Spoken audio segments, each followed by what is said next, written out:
మీ అందరికీ పరిచయం అవసరం లేనటువంటి వ్యక్తి ఆయన. కానీ ఏ నరదృష్టి జరిగిందో తెలియదో కానీ ఈ మధ్యకాలంలో మాత్రం ఆయన కొంత కష్టాలు పారయ్యారు. హిందూ పండుగలు అన్నీ జరుపుకుంటారా? ఓన్లీ సంక్రాంతి మాత్రమేనా? అన్ని జరుపుకుంటారా? ఇప్పుడు మన రామ్ చరణ్ కూడా ప్యాన్ ఇండియా స్టార్. ఎలా చూస్తారు అసలు? 500 కోట్లు 600 కోట్లు 1000 కోట్లు అంటుంటే ఏది అంతంత చేస్తాయా అంటే కోట్లు అనుకుంటారు ఏమనుకుంటారు. అప్పుడు గాడ్ఫాదర్ లేకుండా సినిమా ఇండస్ట్రీలో ఎదిగారు. అలాంటి మీరు ఎప్పుడైనా ఊహించారా జైలు జీవితం చూడాల్సి వచ్చిందని? కలలోనే అనుకున్నారా అసలు? సినిమా ఇండస్ట్రీలోకి రావాలని ఎలా అనిపించింది? పేదరికం అనేది నా కళ్ళతో నేను చూశాను. అంటే డబ్బు లేకపోతే చదువుకోవాలని ఉన్నా కూడా చదవలేక చదువు అంతా వేస్ట్ అయిపోయి వాళ్ళు ఎలా మిగిలిపోయినారు, ఏమైపోయినారు అనేది నా కళ్ళలో చూశాను. మీరు జాతీయ అవార్డు అందుకోవడానికి అవకాశం వచ్చి చేతురారా, ఎందుకంటే అది కళ, డ్రీమ్, ఎవరికి సాధ్యం కాంది, ఒక ఎవరెస్ట్ శిఖరం లాంటిది మీలాంటి వాళ్ళకి. కానీ దీన్ని మీరు అందుకోబోయారు. దాన్ని అందుకోబోతున్న సమయంలో చేజారిపోయినప్పుడు మీ ఫీలింగ్ ఏంటి సార్? ఎలా ఫీల్ అయ్యంటే ఒక మాట చెప్తాను సార్. ఒక తల్లి 9 మాసాలు మోసి బిడ్డని కరెక్ట్గా కన్నప్పుడు అది లేదని చెప్పిన తర్వాత శ్వాస లేదంటే ఎలా ఫీల్ అవుతుంది? ప్రపంచంలో నీతి ఏంటో, నిజాయితీ ఏంటో, మన వాళ్ళు ఎవరో, మన వాళ్ళు కాని వాళ్ళు ఎవరో, మనతో ఉండి వెన్నుపోటు పొడిసే వాళ్ళు ఎవరో మీకు బాగా ఐడియా ఉండి ఉంటుంది. లేదు, నెక్స్ట్ ఎట్లాగో మళ్ళీ అవార్డు తీసుకుంటాం కదా, అప్పుడు మాట్లాడదాం. ఒక్క పూట జైలుకి పోయి వచ్చిన హీరో కోసం సెలబ్రిటీలు క్యూ కట్టారు. క్యూ. కానీ మీ విషయంలో అది పలకరింపులు సరిగా జరగలేదేమో అనేది చాలా మంది అభిమానులు ఉన్న భావన. నిజాలు అనేది అందరికీ తెలుసు. కొద్ది రోజులు ఓపిక పెడితే అన్నీ బయటికి వస్తాయి. ప్రపంచంలో లాస్ట్ ఏదైనా ఉంటే అది జైలే.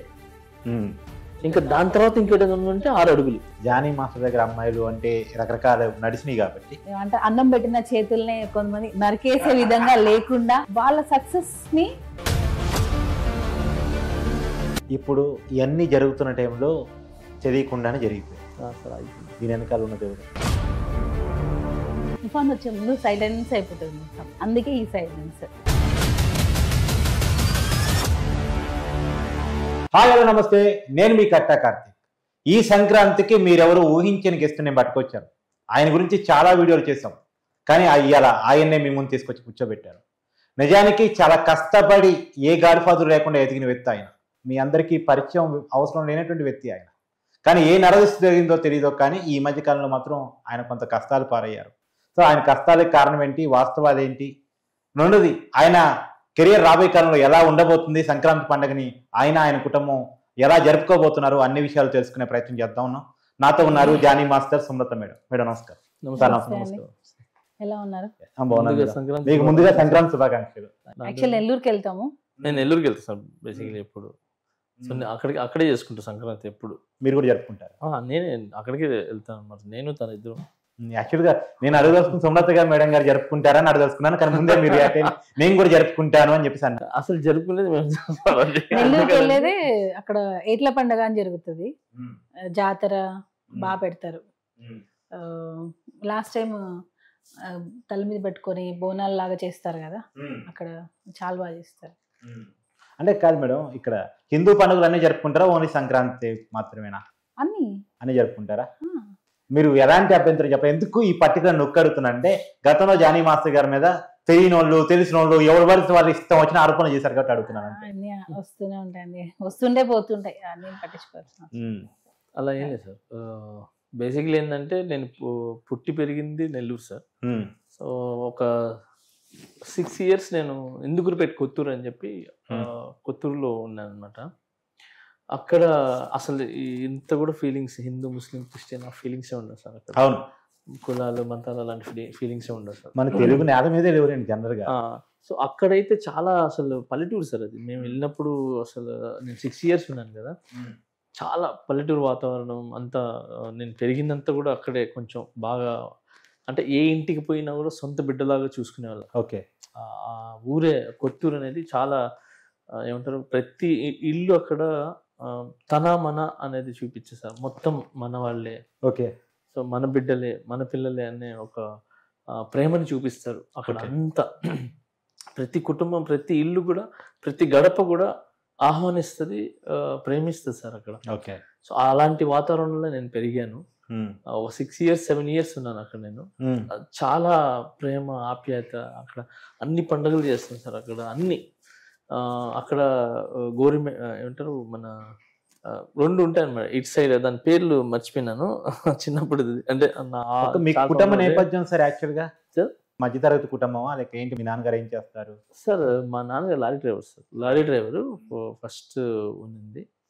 ఇంకా ఆయన డ్రైవర్ తర్వాత ఆయన ఓనర్గా ఒక 2 లారీలు తీసుకున్నారు, ఇల్లు అమ్మి. సో దాంతో పాటు కొంచెం ఎదిగి ఆయన బాగా కష్టపడ్డారు సార్. ఆయనే పాపం చాలా కష్టపడ్డారు మమ్మల్ని ఈ చాలా గ్రౌండ్ లెవెల్ నుంచి ఎదిగిన వ్యక్తి మీరు. ఎంతమంది మీరు? నేను, అన్న, అక్క. అంటే అన్న మెయిన్ పెద్ద, అక్క, నేను. కానీ నేను విన్నది ఏంటంటే సార్, వీళ్ళు ఎలా ఉన్నా సరే, అంటే తను చిన్నప్పుడైనా మా అత్తగారు మామగారు ఇద్దరు మినిమం అంటే ఒక 20 మంది ఇంట్లో రోజు భోజనాలు పెట్టేవాళ్ళు. ఓకే. ఫ్యామిలీ లారీ డ్రైవర్ ఉన్నప్పుడు కూడా 20 మందికి భోజనాలు పెట్టేవాళ్ళు. అంటే బయట వాళ్ళని కాదు, రిలేటివ్సే వచ్చి ఉండడం. అంటే ఎప్పుడు లేదు అనేది కాకుండా ఉన్న దానిలోనే అందరు ఎంజాయ్ చేస్తారు. 20 మంది పెట్టమంటే ఫైనాన్షియల్ స్టాండర్డ్ కూడా సరిపోవాలి కదా మేడం ఆ రోజు. అంటే ఇప్పుడు మన రిలేటివ్స్ ఉంటారు, చెల్లెల పిల్లలు, ఇంకా చిన్నమ్మ పిల్లలు, అలా అందరు కలిసి ఉండేవాళ్ళు అనమాట. ఆ ఉన్న దానిలోనే బాగా అప్పట్లో బాగా ఉండేవాళ్ళు అని చెప్పి నాకు మా రిలేటివ్సే చాలా మంది చెప్పారు. మా అత్త సార్ చాలా కష్టాలు చూసి పెరిగాడు. గాడ్ ఫాదర్ లేకుండా సినిమా ఇండస్ట్రీలో ఎదిగారు. అలాంటి మీరు ఎప్పుడైనా ఊహించారా జైలు జీవితం చూడాల్సి వచ్చిందని? కథలోనే అనుకున్నారా అసలు? సరే ఎవరు అనుకోరు సార్, అది ఎవరు అనుకోరు, ఎవరు అనుకోరు సార్. అది ఒక పీడకల సార్. అది సినిమా ఇండస్ట్రీలోకి రావాలని ఎలా అనిపించింది? దానికి అవకాశం ఎలా దొరికింది మీకు? సార్ సినిమా ఇండస్ట్రీలో రావడానికి మెయిన్ రీజన్ నేను పడిన కష్టాలు. అంటే కష్టాలు అంటే చెప్పాను కదా సార్, దాన్ని ఇప్పుడు కష్టాలుగా అనుకోలేదు నేను. ఎదగాలనే ఒక ఇంటెన్షన్ తీసుకున్నాను దాంట్లో. చాలా దగ్గర కూడా చెప్పాను నేను. ఇది మెయిన్ ఏంటంటే పేదరికం అనేది నా కళ్ళతో నేను చూశాను. ఓకే. అంటే డబ్బు లేకపోతే ఎలాంటి పరిస్థితులు ఒక్కొక్కరు చూస్తారు. నా కళ్ళ ముందు నేను పెరిగిన వాతావరణంలో డబ్బు లేక, చదువు లేక, సో కరెక్ట్గా వైద్యం లేక, సో వీళ్ళ పరిస్థితులు ఎలా అయినాయో కళ్ళ ముందు నేను చాలా చూసాను. వైద్యం లేకపోతే ఎలా ఉంది, ఎన్ని కుటుంబాలు బలైనాయో చూశాను. ఓకే. చదువు అంటే విద్య లేక, చదువుకోవాలని ఉన్నా కూడా చదవలేక వాళ్ళు మిగిలిపోయి, వాళ్ళ చదువు అంతా వేస్ట్ అయిపోయి వాళ్ళు ఎలా మిగిలిపోయినారు, ఏమైపోయినారు అనేది నాకు కళ్ళారా చూశాను. అలాగే అంటే ఒక విద్యా వైద్యం మెయిన్ సార్ నేను అనుకుంది. సో అలాంటి విద్యా వైద్యం అనేది అందరికీ అందుబాటులోకి రాదు సార్. అంటే డబ్బు ఉన్నోళ్ళు మంచి హాస్పిటల్స్కి, మంచి స్కూల్స్లో చేర్పిస్తారు. లేని వాళ్ళ పరిస్థితి ఏంటి? ఓకే. సో ఆ లేని వాళ్ళ గురించి ఆలోచించి నేను ఎదిగి నాకున్న ఎంత పరిధిలో నేను ఎంత చదువుకి, ఎంత వైద్యానికి నేను సాయం చేయగలను. మరి ఎదిగారు, చేస్తున్నారా? అది నేను చెప్పను. నాకు తెలుసు కానీ మీ ద్వారా అభిమానులకు చేరవేద్దాం అంతకు మించి ఏం లేదు. అభిమానులకి చేస్తారా లేదా అనేది అంటే ఎప్పుడు చేసింది చెప్పుకోకూడదు సార్. బట్ మెయిన్ రీజన్ ఏంటంటే నేను అంటే కాదు సార్, రియల్ లైఫ్ మీద ఎలా ఉంటారు ఏంటి అనేది అందరూ చూస్తారు, కానీ రియల్ లైఫ్ ఏంటో కూడా కొంతమంది తెలియాల్సిన సందర్భం వచ్చింది కాబట్టి అడుగుతున్నాను. ఇండస్ట్రీకి మెయిన్ రావడానికి కారణమే డబ్బు సంపాదించడం సార్. ఆ డబ్బు సంపాదించి పేదరికం అనేది ఉండకూడదు, ఎవరి లైఫ్లో పేదరికం ఉండకూడదు. అది నేను ఒక్కడనే చేస్తే దాన్ని పోగొట్టలేను సార్. అవును. సో ఎంతమందికైనా నేను సహాయపడితే చాలు, ఎంతమందికైనా నేను చేయగలను ఒక నమ్మకం. నేను ఒకరిని ఎవరికైనా స్ఫూర్తినిస్తే నన్ను చూసి ఇంకో 10 మంది వస్తారేమో, వస్తే ఇంకో 10 మందికి హెల్ప్ అవుతుందేమో, ఆ 10 మంది చూసి ఇంకో 10 మందికి హెల్ప్ అవుతుందేమో. ఆ విధంగా ఒక ఇన్స్పిరేషన్గా నిలబడాలి నేను రాబోయే తరానికి. మొదటి అవకాశం ఎలా వచ్చింది? ఫస్ట్ రాజమౌళి సార్ అండి, నాకు ఆయన బంగారు కొట్టు సాంగ్ తీస్తున్నారని చెప్పి తెలిసి మగధీర దాంట్లో అది డెమో తీసాం అనమాట. ఆ డెమోకి చాలా కష్టాలు పడ్డాం. చిన్నప్పటి డాన్స్ ఇష్టమా సార్? లేదు, నేను వచ్చింది హీరో డైరెక్టర్ అవుదామని వచ్చింది. అంతేనా? కొరియోగ్రాఫర్ అనేది నా నా ఊహల్లో కూడా లేదు, నా దరిదాపుల్లో కూడా లేదు. హీరో అవుదామని వచ్చుకొని కొరియోగ్రాఫర్ అయ్యారు.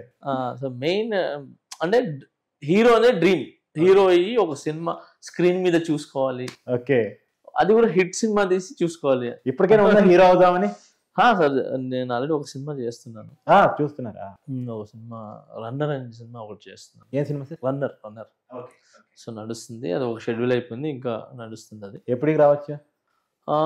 అది ఈ ఇయర్ మేబీ వచ్చేస్తుంది సార్, ఇయర్ తీసుకురావాలి దాన్ని. సో రీల్ మీద జానీ మాస్టర్ హీరోగా సినిమా చూడబోతున్నాం. సార్ తప్పకుండా ఈ ఇయర్ అందరూ బ్లెస్సింగ్ ఉంటే ఇయర్ స్క్రీన్ మీద చూస్తారు సార్. ఓకే.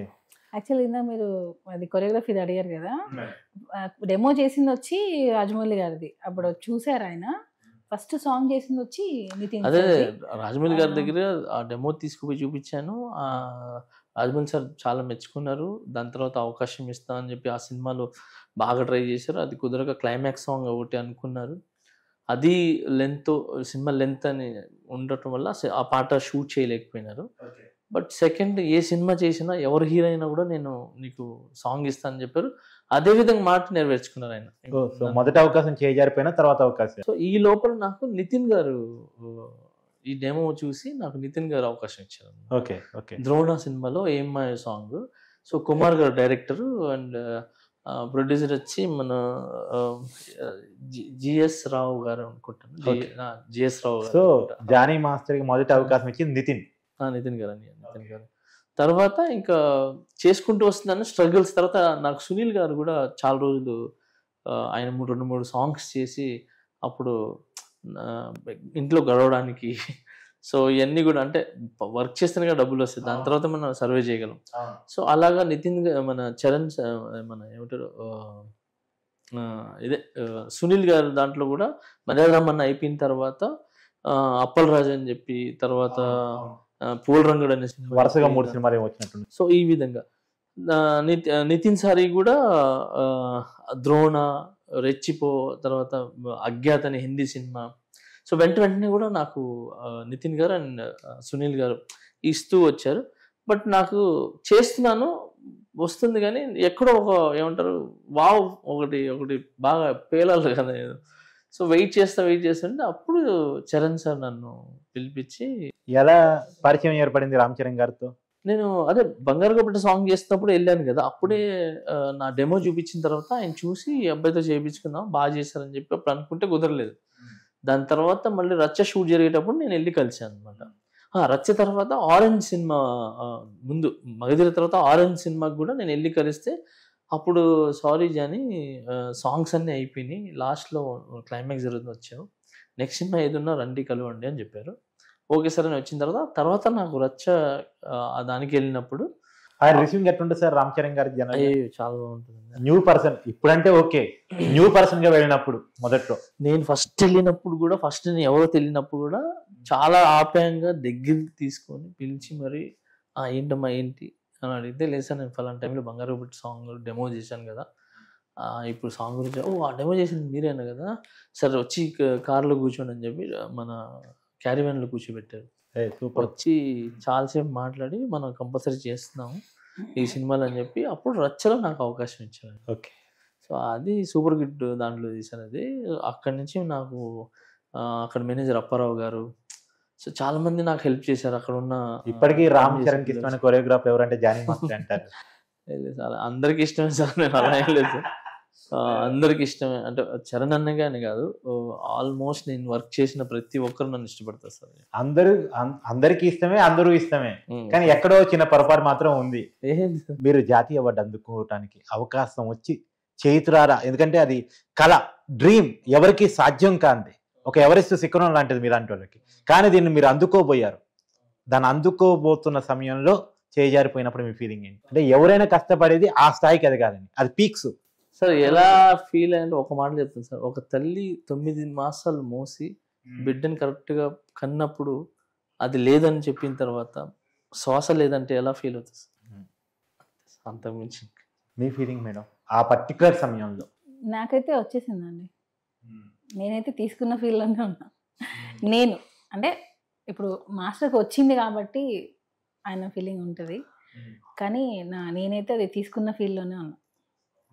అదేదో మిస్ అయింది, హోల్డ్ అయింది అంత లేదు. అవార్డు వచ్చిందంటే వచ్చింది అంతే. అవార్డుల కమిటీ దగ్గర రాజకీయం నడిపించిన వాళ్ళు ఎవరో మీకు ఏమైనా ఐడియా ఉంది? నేను సార్ని అడగాను, మిమ్మల్ని అడుగుతాను. మీరు బయట ఉండి వాస్తవాలు చూశారు. ప్రపంచంలో నీతి ఏంటో, నిజాయితీ ఏంటో, మన వాళ్ళు ఎవరో, మన వాళ్ళు కాని వాళ్ళు ఎవరో, మనతో ఉండి వెన్నుపోటు పొడిసే వాళ్ళు ఎవరో మీకు బాగా ఐడియా ఉండి ఉంటుంది. లేదు, నెక్స్ట్ ఎట్లాగో మళ్ళీ అవార్డు తీసుకుంటాం కదా, అప్పుడు మాట్లాడదాం. మిస్ అయిన దాన్ని పొందుతానన్న గ్యారంటీ మీకుందా సార్? సార్ మీ అందరు బ్లెస్సింగ్స్ ఉంటే మిస్ అయింది, దాని తర్వాత ఇంకో 2 కలిపి 2 తీసుకున్నాం సార్. ఆ కాన్ఫిడెన్స్ మీకుంది? అసలు నా చేద్దాం, దేవుడు మనదేం లేదు, మనం కష్టపడుతుంది, కానీ మనకంటూ లేదనేది ఆయనది సార్. ఏం లేదు సార్, నాకు ఫస్ట్ నుంచి తెలిసింది, నాకు రామ్ చరణ్ గారు చెప్పింది ఏది, మన కష్టపడి మన పని మనం చేస్తే దానికి మన అర్హులు ఉంటే అది ఆటోమేటిక్గా మనల్ని తీసుకుని వెళ్తుంది. సో మన పని మనం చేద్దాం అని చెప్పి నాకు నేర్పించింది ఆయన. అవునా? సో అప్పటి నుంచి ఇప్పటి వరకు నేను అదే దాంట్లో ఉన్నాను. కానీ ఎక్కడో అంటారు సార్, మీరు ఇష్టపడే వాళ్ళు, మీతో ఎప్పుడు ఉన్నారనుకునే వాళ్ళు మీరు కష్టకాలంలో ఉన్నప్పుడు పలకరించలేదు అని అంటారు సార్.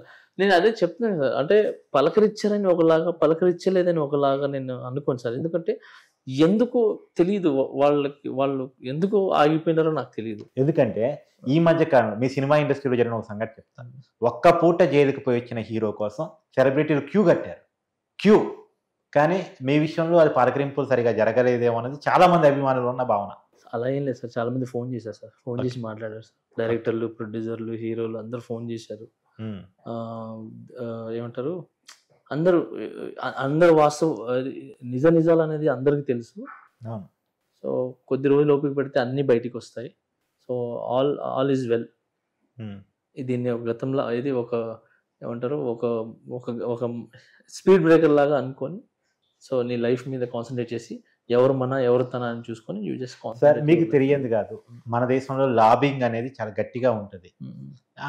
అలాంటిది మీకు లేని పరిచయాలు కాదు. సల్మాన్ ఖాన్ నుంచి రజనీకాంత్ గారి వరకు మనం అభిమానించిన వాళ్ళు లేరు. కానీ జాతీయ అవార్డు మిస్ అవుతుంటే లాబింగ్ జరపలేదా అంటే? సార్ అది మనం అడగకూడదు సార్. అది అన్ని అంటే నాకు తెలియదు సార్. నేను తీసుకున్నామని చెప్పి బెయిల్ పిటిషన్ వేసాము. బెయిల్ పిటిషన్ వచ్చింది, పోయి మీరు అవార్డు తీసుకోమని చెప్పారు, బయటికి రాబోతున్నాను లేదు అన్నారు. మళ్ళీ నాకు అంటే బయటికి పోయేదే అవార్డు తీసుకోవడానికి, అది లేనప్పుడు మళ్ళీ నేను బయట ఏం చేసేది? 4 days నేను ఏం చేసేది? సో అందుకే నాకు లోపలికి నేను మళ్ళీ వద్దనుకుని క్యాన్సిల్ చేసుకొని లోపలికి వెళ్ళిపోయినాను. దాని తర్వాత ఈ రోజు వరకు నేను నేషనల్ అవార్డు గురించి ఆలోచించలేదు. ఈ ప్రశ్నకి సమాధానం మీరు చెప్పకపోవచ్చేమో, చెప్తారో నాకు తెలియదు, కానీ నేను అడుగుతున్నాను. మీకు జాతీయ అవార్డు వచ్చే సమయంలో కేసు పడింది. తర్వాత మీకు జాతీయ అవార్డు అందుకుంటున్నారు అనుకున్న బెయిల్ వచ్చినా సరే ఆ అవార్డు హోల్డ్లో పడిపోయింది. మిస్ అయిందని నేను అన్న కానీ హోల్డ్లో పడిపోయింది. తర్వాత మీరు బయటకు వచ్చారు, అంతా హ్యాపీ అనుకుంటాను. సుప్రీంకోర్టులో కేసు పడింది. అక్కడ కూడా ఫేవర్గా వచ్చింది అనుకున్న తర్వాత మీ తెలంగాణ కొరియోగ్రాఫర్ అసోసియేషన్ పదవి ఊడేలా చేయబడింది. అంటే వరుసగా మీ మీద జరుగుతున్నాయి. అది కుట్ర అంటారా, కాకతీయమంటారా, యాదృచ్ఛికంగా జరుగుతున్నాయి అంటారా, ఏమంటారు సార్? ఏం లేదు సార్, అంటే ఈ టైంలో ఇవన్నీ కూడా కేసుకి రిలేటెడ్ కాబట్టి, సో నేను ఈ టైంలో ఆ విషయాలు మాట్లాడదాం. కేసు గురించి నిజ నిజాలు అనేది ఇది దేవుడికి తెలుసు. సో ఒకటైతే వాస్తవం సార్, నేను చెప్తున్నాను, నాకు అన్యాయం చేసిన వాళ్ళు బాగుండాలని కోరుకుంటాం, కానీ వాళ్ళు చెడిపోకూడదని కోరుకుంటాను సార్. ఎందుకనంటే నేను ఆ బాధ చూశాను, ఆ బాధ వాళ్ళు పడకూడదు. అవును, ఓకే సార్. ఇంకొకటి నేను చాలా అంటే ఒకే ఒక మాట చెప్తున్నాను సార్, నేను ప్రపంచంలో లాస్ట్ ఏదైనా ఉంటే అది జైలే. ఇంకా దాని తర్వాత ఇంకేదైనా ఉంటే 6 అడుగులు. సో నేను ఆల్రెడీ జైలు చూసేసిన తర్వాత నాకు ఈ అవార్డులు ఇవన్నీ కూడా నాకు ఏం లేవు సార్, అంతే. సో అదేదో చూసి వచ్చేసాను. ఇప్పుడు నాకు తెలిసింది ఏంటంటే ఒక్కటే సార్, నా భార్య బిడ్డలను బాగా చూసుకోవాలి, నన్ను నమ్ముకున్న వాళ్ళని, ఈ టైంలో కూడా నా గురించి నిలబడిన వాళ్ళని, నా గురించి నిలబడకపోయినా కూడా వాళ్ళకి ఏదో ఒక మంచి చేయాలి. అంటే మంచి చేయాలి కాబట్టి ఒక సంపాదన ఉండాలి, ఒక ఎదుగుదల ఉండాలి, ఒకటి మళ్ళీ రావాలి. ఎందుకంటే ఇప్పుడు నన్ను నమ్ముకుని చాలా నేను ఏదైతే నడిపిస్తున్నానో, నేను ఎవరికైతే ఫీజులు కడుతున్నానో, ఎవరికైతే ఇప్పుడు అన్నీ నాకు ఆగిపోయినాయి కొన్ని. ఓకే. సో ఇప్పుడు వాళ్ళ బతుకు పాపం వాళ్ళ జీవితాలన్నీ కూడా మాస్టర్ ఎదిగితే మళ్ళీ మా లైఫ్లు బాగుంటాయి అనే ఒక ఉంటది కదా. వాళ్ళ గురించి అయినా నేను I want to go up.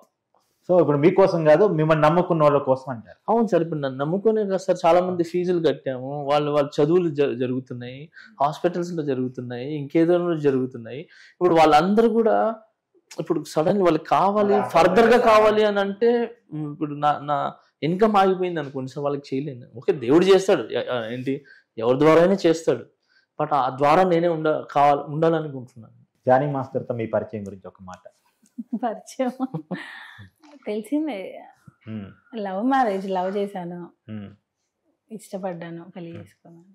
ఎప్పుడైనా వివాహం అయిన తర్వాత మతాలకు సంబంధించిన ఇష్యూస్ మీ మధ్య ఇచ్చాయా? ఎప్పుడు రాలేదండి. ఉంటే నేను ఈ నవ్వు అనేది ఎందుకు ఉంటుంది? అవును అవును. ఆ కుటుంబంలో మీ రిసీవింగ్, సార్తో మీ జీవిత ప్రయాణం ఎలా కొనసాగుతూ వచ్చింది? హ్యాపీ.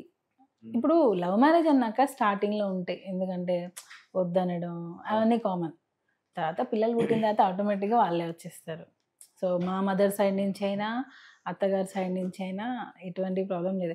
ఈవెన్ మేము మా పిల్లల బర్త్డేకి ఎప్పుడు నెల్లూరే వెళ్తాము, ఏ ఒక్క పండుగ వచ్చినా నెల్లూరులోనే సెలబ్రేట్ చేసుకుంటాం. హైదరాబాద్లో మేము ఫెస్టివల్స్ చేసుకోవడం తక్కువ, ఎందుకంటే అక్కడ పల్లె వాతావరణం ఉంటుంది కదా, ఊర్లు వెళ్ళడం, ఆ భోగి మంటలు వేయడం, తర్వాత రంజాన్ అయినా సంక్రాంతి అయినా ఏదైనా సరే అక్కడికి వెళ్తే బాగా జరుగుతుంది. తర్వాత అక్కడ ఇదేమా రొట్టె పండుగ అని చెప్పి చేస్తారు, ఫేమస్ నెల్లూరు. అవును అవును, రొట్టెల పండుగ. అది దానికి అసలు అయితే జనాలు, మనం వెళ్తే అసలు ఇసుక కూడా రాలేదు, అంత బిజీగా ఉంటుంది. సో నెల్లూరు అంటే నేను ఖాళీగా ఉందంటే నెల్లూరు వెళ్దామా అని అడుగుతాం, అంత బాగుంటది. నేను ఆల్రెడీ మాస్టర్కి చెప్పా, మీరు కావాలంటే ఇక్కడ ఉండి షూటింగ్స్ చేసుకుంటూ ఉండండి, నేను నెల్లూరులో ఇది సెటిల్ అయిపోతా అని చెప్పా.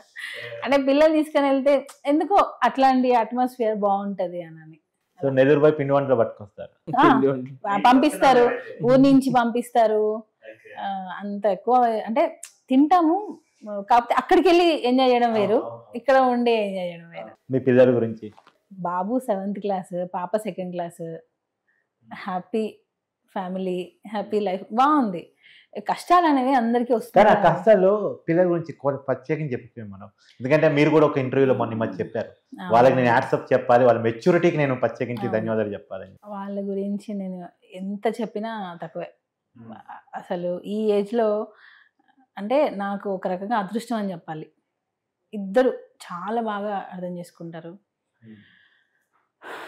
అంటే అది ఏ ఒక్క విషయం అయినా సరే. ఇప్పటి వరకు ఈ పర్టికులర్ టైంలో తప్ప జానీ మాస్టర్ మీకు ఫోన్ చేయని రోజు ఉంటుంది? ఎందుకంటే సినిమా షూటింగ్కి వేరు వేరు ప్లేసులకు వెళ్తూ ఉంటారు. అవును. ఫోన్ చేయకుండా ఉన్న రోజు ఉంటుందా? లేదండి, ఎప్పుడు కాల్ చేస్తుంటారు, వీడియో కాల్. ఎప్పుడు ఏదైనా అవుట్ ఆఫ్ స్టేషన్ వెళ్ళినా కంపల్సరీ ఫోన్ ఖచ్చితంగా అది చేస్తూ ఉంటారు, మాట్లాడుతూనే ఉంటాం. నిజంగా sir, Telugu cinema pan India స్థాయికి పోయింది. ఇప్పుడు మన రామ్ చరణ్ కూడా పాన్ ఇండియా స్టార్. ఎలా చూస్తారు అసలు? సార్ హ్యాపీ సార్, చాలా హ్యాపీ. ఎందుకంటే ఒకప్పుడు మనం వాళ్ళ కలెక్షన్స్ ఎంత అయిందంట, 2,200 కోట్లు బయట సినిమాల గురించి చెప్పుకున్నారు. నేను ఎప్పుడో నాకు ఊహ తెలిసి ఏదో ఒక సినిమా సార్, అది టైటానిక్ ఏదో ఇన్ని వేల కోట్లు చేసిందంట అనగానే, ఏది ఇన్ని వేల కోట్ల హాలీవుడ్ మూవీ కాదు. సో అది ఏదో సార్ 10 మీటర్ ఏదో సినిమా సార్, ఇట్లా 2,000 కోట్లు 3,000 కోట్లు చేసిందంట అని అంటే, ఏది 500 కోట్లు 600 కోట్లు 1000 కోట్లు అంటుంటే, ఏది అంతంత చేస్తాయా అంటే కోట్లు అనుకుంటున్నాను, ఏమనుకుంటున్నారు. అప్పుడు అంతా సీడీలు ఉండేది సార్, ఏది సీడీలు ఆ టైంలో చెప్తున్నా సార్. సో ఆ సినిమాలన్నీ మేము సీడీలతోనే చూసేవాళ్ళం అనమాట. మనకు డైరెక్ట్ యూట్యూబ్ అన్నీ లేదు. సో ఆ స్థాయికి ఇప్పుడు మన సినిమాలు వెళ్ళటం అనేది చాలా హ్యాపీ సార్. అది మీరు కూడా పాన్ ఇండియా కొరియోగ్రాఫర్ అయ్యారు. అదే అలాంటి సినిమాల్లో నన్ను కొరియోగ్రాఫర్గా పిలిచి వర్క్ చేయించుకుంటున్నందుకు, అండ్ నేను వర్క్ చేస్తూ ఆ సాంగ్ని కూడా ఆదరిస్తున్నందుకు I'm very happy, I'm lucky. ఇప్పటికి ఎన్ని భాషల్లో సినిమాలు చేశారు సార్ కొరియోగ్రాఫర్గా? సార్ నేను తెలుగు, తమిళ్, కన్నడ, హిందీ, మలయాళం, ఏదో చేశాను సార్. దాదాపుగా ప్రధానమైనటువంటి అన్ని భాషలో చేశారు. 7 ఉంటాయి సార్. నేను ఒక రీల్ చూశాను ఇన్స్టాగ్రామ్ లో, అనుష్క అని ఒక అమ్మాయి చెప్పింది. అవును సార్. జానీ మాస్టర్ తో పనిచేస్తే ఎలా ఉంటది అని తన ఎక్స్పీరియన్స్ ని పోస్ట్ చేసింది, చూసారా? అవునవును సార్, చూసాను సార్. నాకు పంపించారు, ఎవరు పంపించారు, చూసాను సార్. మా ఆడియన్స్ కూడా చూస్తారు. మీ రియాక్షన్ అంటే ఏంటి sir, she is a very good talented sir. అంటే తను చాలా మంచి టాలెంటెడ్. ఇప్పుడు నా దగ్గర నేర్చుకుంటుంది సార్. లర్నర్ అనమాట. అంటే ఇప్పుడు నేర్చుకుంటుంది. ఆ నేర్చుకోవటంలోనే తను చాలా టాప్లో ఉంది. అంటే అంత బాగా తను అంటే డెడికేట్ సార్. బాగా ఫోకస్గా ఉంటుంది, కాన్సన్ట్రేట్ చేస్తుంది. సో మా షూట్ జరుగుతుంటే పక్క నుండి అన్నీ నేర్చుకుంటుంది. రిహార్సల్ జరిగినా ఏం జరిగినా పక్క నుండి నేర్చుకుంటుంది. ఇంకా రాలేదు, ఇంకా మేబీ ఇక 6-7 months లేదంటే ఇంక 1 yearలో నాకు కరెక్ట్గా అనిపించినప్పుడు అప్పుడు ఖచ్చితంగా తనకు కూడా ఒక మంచి అవకాశం ఇచ్చి తర్వాత ఒక మంచి పొజిషన్లో ఏమంటారు మంచి పొజిషన్లో ఉండాలని తన ఏదైతే డ్రీమ్స్ ఉన్నాయో అవి ఫుల్ఫిల్ ఉండాలని మనస్ఫూర్తిగా కోరుకుంటున్నాను. తన రీల్ ద్వారా సందేశాన్ని పంపించింది. జానీ మాస్టర్ దగ్గర అమ్మాయిలు అంటే రకరకాల నడిచినాయి కాబట్టి నేను జానీ మాస్టర్ ఎంత బాగా చూసుకుంటారు, ఎలా నేర్పిస్తారు, వర్క్ ఎలా ఉంటుంది అనేది ఆయన చూసి నేర్చుకుంటున్నాను. చాలా గొప్ప సందేశాన్ని ఇచ్చేసి ఇది మేము మామూలుగా రిహార్సల్కి వెళ్తుంటాం కదా, అప్పుడు వెళ్ళినప్పుడు ఉంటే ఈ అమ్మాయి పొట్టిగా ఉంది ఏం చేస్తుందిలే, బక్కగా ఉంది మరి చిన్నగా ఉంది ఏం చేస్తుందిలే అని అనుకున్నాం. కానీ అప్పుడే ఓకే బాగా చేసేది అని అనుకున్నాం. కానీ ఇప్పుడు మాస్టర్ దగ్గర వర్క్ నేర్చుకున్నప్పుడు ఇంకా బాగా ఇంప్రూవ్ అయింది తను. సో అలా వాళ్ళు ఏంటంటే ఏదో మనకి మాస్టర్ దగ్గర వర్క్ నేర్చుకుంటున్నాము సరే, ఒక స్టేటస్ వచ్చిన తర్వాత కొంచెం డ్రాప్ అవ్వకుండా, ఇప్పుడు ఒక దగ్గర వర్క్ చేసినప్పుడు ఏదో మనము చేయాల్సిన దానికంటే కొంచెం మనకి దొరికినప్పుడు ఏమవుతుంది అని అంటే మధ్యలో వదిలేసి డైవర్ట్ అయిపోతుంటారు. అలా కాకుండా తనకి మేము ఇచ్చే సజెషన్ ఏంటంటే, అంటే ఇప్పుడు మీరు అడిగారు కాబట్టి దాని గురించి, తను దీని మీదే తను ఇంకా బాగా కాన్సన్ట్రేట్ చేసి ఇంకా వర్క్ నేర్చుకొని వాళ్ళ పేరెంట్స్ ఏదైతే అనుకుంటున్నారో ఆ అమ్మాయికి కొరియోగ్రాఫర్ అవ్వాలని ఉందో లేదా డాన్సర్గా మంచి పేరు తెచ్చుకోవాలని ఉందో, వాట్ ఎవర్ తను ఏదైతే సక్సెస్ కావాలని అనుకుంటుందో, సో మా హెల్ప్ తనకి ఎప్పుడు ఉంటుంది. తను అనుకున్న డ్రీమ్ ఏదైతే ఉందో ఆ సక్సెస్ తన దగ్గర రావాలి అని మధ్యలో ఏదో వచ్చేసిందని చెప్పి డైవర్ట్ అవ్వకుండా కొంచెం ఏమంటారు కొంచెం వర్క్ చేయగానే నాకు ఇంకేంలే అనేది రాకుండా, ఏమంటారు అన్నం పెట్టిన చేతుల్నే కొంతమంది నరికేసే విధంగా లేకుండా వాళ్ళ సక్సెస్ని వాళ్ళు రీచ్ అయ్యే వరకు వాళ్ళు ప్రయత్నం చేయాలి. హార్డ్ వర్క్ చేస్తే ఆడియన్స్ ఖచ్చితంగా ఆదరిస్తారు, నేను నమ్ముతున్నా. ఇప్పుడు మాస్టర్ విషయంలో మాస్టర్ కష్టం ఒకటే కాదు కదండి, కష్టము, ప్రేక్షకుల ఆదరణ, అదృష్టం, ఈ 3 కలిస్తేనే ఇండస్ట్రీలో సక్సెస్ అనేది వస్తుంది. ఏదో ఓన్లీ హార్డ్ వర్క్ ఉంటే రాదు, క్యారెక్టర్ ఉండాలి. మెయిన్ క్యారెక్టర్ అనేది లేకపోతే మనిషితో మాట్లాడాలన్నా భయపడతారు. సో 3 ఉండాలి, ఈ 2 ఉంటాయి కన్నా అదృష్టం ఉండాలి, అదృష్టం కూడా కలిసి రావాలి. అదృష్టం ఉండాలి, టాలెంట్ ఉండాలి, క్యారెక్టర్ కూడా ఉండాలి. ఈ 3 ఉంటే సక్సెస్ అనేది వస్తుంది. సో ఆ 3 అమ్మాయికి ఉన్నాయి. సో తను మంచి పొజిషన్కి వెళ్ళాలని మనస్ఫూర్తి కోరుకుంటున్నా. ఇండస్ట్రీలో గాడ్ ఫాదర్ లేకుండా ఎదగలేరు, ఎవరో ఒకళ్ళు ఉండాల్సిందే, ఎవరో ఒకళ్ళు అన్నదాన్ని ఉంటేనే ఎదుగుతాం అనుకునే ఆలోచనలు కాకుండా మీరు స్వయం కృషితో ఎదిగారు. స్వయం కృషి ఎదిగిన ఒకప్పుడు చూసుంటాం మనం, ఎన్టీఆర్, ఏఎన్ఆర్, చిరంజీవి, సోమన్ బాబు, కృష్ణ, సరే అది హీరోల గురించి సహజంగా కూడా. కానీ ఇప్పుడు కూడా మీరు ఈ మధ్య కాలంలో స్వయం కృషితో ఎదిగి నిరూపించుకున్న కొరియోగ్రాఫర్ ఇండస్ట్రీలో. గాడ్ ఫాదర్ లేకుండా ఎదగొచ్చని మీరు చెప్పదలుచుకున్నారా? అంటే సార్ మనకి గాడ్ ఫాదర్ దేవుడు సార్. అంటే ఆయనకి మించిన ఎవ్వరు లేరు సార్. అది నిజమే, కానీ ఇండస్ట్రీలో మాత్రం కొంతమంది ఉంటేనే ఎదుగుతారు అనేది. అలాంటి దేవుడిని నమ్ముకుని వచ్చిన తర్వాత ఇండస్ట్రీ అనేది గాడ్ ఫాదర్ సార్. ఓకే, అంటే ఇండస్ట్రీ అనేది గాడ్ ఫాదర్. అంటే మీకు ఇండస్ట్రీలో వచ్చిన తర్వాత ఇండస్ట్రీ నుంచి అవకాశాలు ఉన్నాయి, మీరు వర్క్ చేయడానికి మీకు అవకాశాలు ఉన్నాయి. ఇప్పుడు సార్ ఇప్పుడు మన ఒక షాప్ ఉంటేనే కదా సార్ కొనడానికి వెళ్తాం, ఒక గేమ్ ఓపెన్ చేస్తేనే కదా మనం ఆడడానికి వెళ్తాం, ఆడి గెలుచుకోవడానికి వెళ్తాం. సో అలాగే మన ఇండస్ట్రీ అనేది ఒకటి, మన ఫిలిం ఇండస్ట్రీ ఒకటి మన క్రియేట్ అయింది పెద్దవాళ్ళప్పుడు. చాలా హార్డ్ వర్క్ చేసి, చాలా మన సీనియర్స్ కావచ్చు వాళ్ళందరూ కూడా చాలా హార్డ్ వర్క్ చేసి ఇంత పెద్ద ఇండస్ట్రీని మనకు సృష్టించి పెట్టారనమాట. సో అలాంటి ఇండస్ట్రీలో మనం టాలెంట్ ఉందనుకోండి సార్, మనం వెళ్తే ఖచ్చితంగా మనల్ని కళ్ళమంతలు అంటుగా ఒళ్ళో పెట్టుకుంటే సార్ 100%. సో దీనికి గాడ్ ఫాదర్ అంటారంటే ఇండస్ట్రీయే గాడ్ ఫాదర్. కాకపోతే వాళ్ళ లైఫ్లో ఎవరో ఒకరు చేయందిస్తారు సార్. ఇది ఒక ఎందుకనంటే సార్ మనం ఎంత టాలెంట్ ఉన్నా, మన ఎంత క్యారెక్టర్ ఉన్నా, ఎంత అదృష్టం ఉన్నా కూడా పిలిచే వాళ్ళు ఉండాలి, చెయ్యి అందించి ప్రోత్సహించే వాళ్ళు ఉండాలి. సో వాళ్ళని ఎవరైతే మీ జీవితాల్లో ప్రోత్సహిస్తారో వాళ్ళే గాడ్ ఫాదర్. అలాంటి వాళ్ళు ఇండస్ట్రీలో ఉన్నారు, అదే సార్ వాళ్ళే గాడ్ ఫాదర్. అలాగా నాకు అందరూ ఇది సో నాకు ఫస్ట్ రాజమౌళి గారు, నాకు ఫస్ట్ నన్ను గుర్తించింది రాజమౌళి గారు, ఫస్ట్ నన్ను గుర్తించిందే రాజమౌళి గారు. నేను పని నేర్చుకుంది ఆయన దగ్గర. ఈగ షూటింగ్కి ఆయన దగ్గర 1 year ఈగ కంటిన్యూగా ఒక సాంగ్కి ట్రావెల్ అయినాను. ఆయన షూటింగ్స్కి వెళ్ళేవాడిని, చేసేవాడిని. దాని తర్వాత మర్యాద రమణ. నేను పని నేర్చుకుంది ఆయన దగ్గర. అంటే నేను కొద్ది రోజులు ఉంటేనే ఇంత పని నేర్చుకున్నా. ఆయన దగ్గర ఒక 2-3 సంవత్సరాలుగా నేను ఉండుంటే మేబీ ఐ డోంట్ నో ఎంత నేను ఇంకా బాగా నేర్చుకునేవాడిని నాకు తెలియదు. సో ఫస్ట్ ఆయన నాకు ఫస్ట్ నా లైఫ్ నన్ను గుర్తించి, నా డెమోని గుర్తించి, నీకు ఫస్ట్ అవకాశం ఇస్తాను, నేను సాంగ్ చేద్దామని మాట్లాడింది రాజమౌళి గారు నాతో. అండ్ అలానే రమా మేడం, అలాగే వల్లి మేడం. సో వీళ్ళందరూ కూడా నన్ను చాలా ఎంకరేజ్ చేశారు అక్కడ స్టార్టింగ్లో. ఇంకా దాని తర్వాత నేను బిజీ అయినాను, అన్ని లాంగ్వేజ్లో చేసుకుంటూ వెళ్ళిపోయినాను. సో అంతగా నేను వెళ్ళలేకపోయినాను అటు. తర్వాత నన్ను సెకండ్ వివి నాయక్ గారు, వివి అని డైరెక్టర్ గురించి మాట్లాడుతున్నాను. వివి నాయక్ గారు ఆయన నన్ను ఫస్ట్ చేయందించి నేను ఉన్నాను అని చెప్పి ఒక నాయక్ దాంతో నేను పెద్ద సినిమా అంటే పెద్ద డైరెక్టర్ కదా సార్ ఆయన. ఫస్ట్ నాకు సెకండ్ ఆయన. తర్వాత నాకు ద్రోణాలు వచ్చింది డైరెక్టర్ మన కుమార్ గారు. అండ్ అలానే ఇది మన రచ్చ సంపత్ నంది గారు. ఫస్ట్ సంపత్ నంది గారు నన్ను ఎంకరేజ్ చేశారు. వాస్తవం చెప్పాలంటే సంపత్ నంది గారు నన్ను చాలా ఎంకరేజ్ చేశారు డైరెక్టర్తో చెప్తున్నాను. అలాగే వివి నాయక్ గారు. అండ్ అలానే వెంటనే నాకు చోటకి నాయుడు గారు చాలా హెల్ప్ చేశారు నాకు. స్టార్టింగ్లో ప్రేమ కావాలనే ఒక సినిమాతో నన్ను మనసంతా ముక్కలు చేసి సాంగ్ నాకు ఈ అబ్బాయి అయితే బాగా చేస్తారని చెప్పి డైరెక్టర్ గారితో మాట్లాడి, అండ్ అలానే మన ఆది గారు, సాయి కుమార్ వాళ్ళ అబ్బాయి, అది ఆ సాంగ్తో ఫస్ట్ సినిమా తను.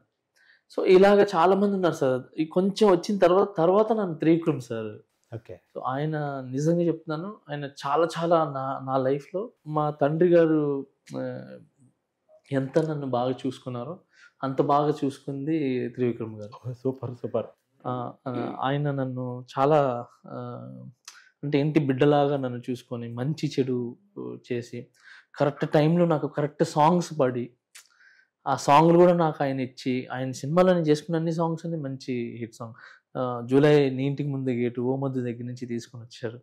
దాని తర్వాత సన్నం సత్యమూర్తి, తర్వాత అలా రేసుగురం వచ్చి మన సురేందర్ రెడ్డి గారు, ఆయన కూడా చాలా హెల్ప్ చేసింది. ఇంతమంది డైరెక్టర్ చెప్పారు. హీరోలు సార్, హీరోలుగా చూసినప్పుడు సార్ మీరు గాడ్ ఫాదర్ అని అడిగారు కదా, మనకి ఛాన్స్ ఇచ్చిన ప్రతి ఒక్కరు గాడ్ ఫాదర్. నేను అదే అన్నాను 100% సార్. మనకు ఎవరైతే టాలెంట్ ని గుర్తించి అరే మేము ఉన్నాము, నీ టాలెంట్ చూపించు, నువ్వు ఎదుగు అని చెప్పి ఎవరైతే భుజం తడతారో, ఎవరైతే మనల్ని ఎంకరేజ్ చేస్తారో వాళ్ళందరూ గాడ్ ఫాదర్స్ సార్. అలాగే అందరూ ఉన్నారు సార్, నన్ను చెప్పుకోపోతే చాలా ఉన్నారు సార్.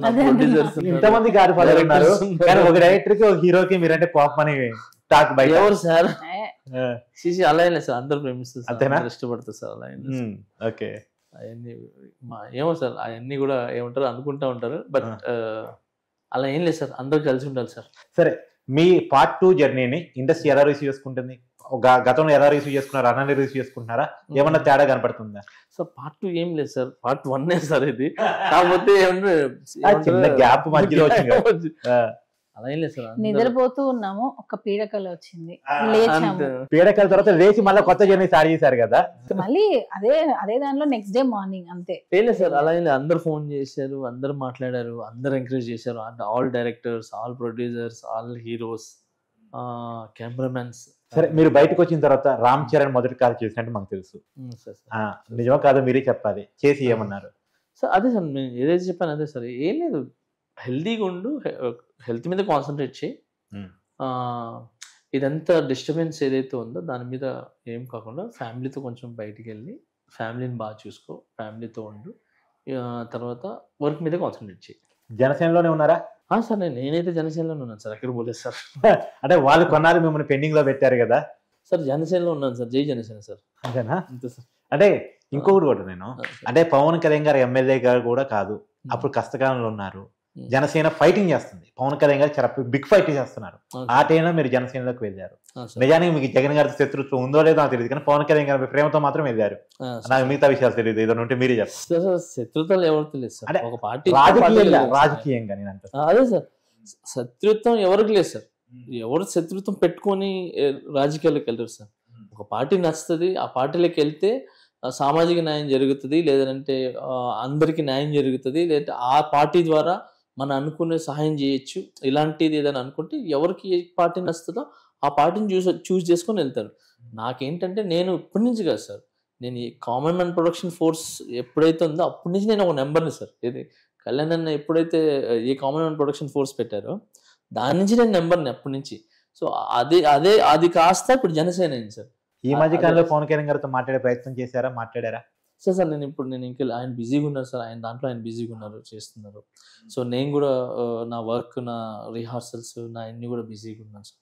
సో అలా ఏం లేదు సార్, సూన్ మీరు స్టేజ్ మీద చూస్తారు. రేపు పవన్ కళ్యాణ్ గారు సినిమాలో కూడా మళ్ళీ యాక్టివ్ అయ్యారు, మళ్ళీ మీ పాటలో మీరు ఆయన దగ్గరికి వెళ్ళాల్సి వచ్చింది తప్పనిసరిగా నాకు తెలిసి. సార్ వస్తే ఖచ్చితంగా చేస్తాం సార్. అలా ఏం లేదు సార్, ఆయనతో వర్క్ చేయడం అనేది అదృష్టంగా ఫీల్ అవుతుంది సార్. ఎందుకంటే ఆయన రాజకీయాల్లో రాకముందు నుంచి హీరోగా అంటేనే మాకు చాలా బాగా ఇష్టం. ఓకే సార్, దాని తర్వాత పవన్ కళ్యాణ్ గారు ఎప్పటి నుంచి పరిచయం మీకు, ఏ సినిమా నుంచి ఆయనతో?